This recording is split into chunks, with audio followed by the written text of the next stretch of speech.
Շատ կարևոր է բարիատրիկ վիրահատությունից հետո հեղուկի ընդունումը։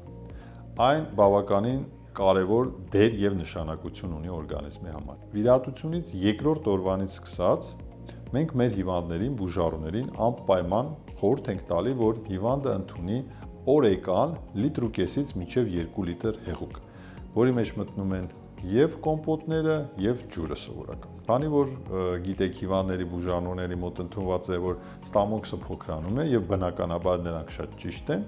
եւ հեղուկը պետք է ընդունել ջուրը կում, այսինքն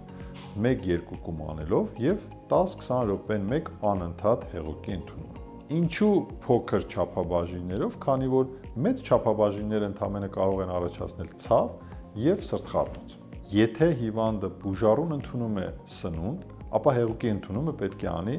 20 րոպե կամ կես ժամ հետո, որտեղ միասին ընդունումը դա ճիշտ չէ։ Ցանկալի է խուսափել գազավորված քաղցր ըմպելիքներից։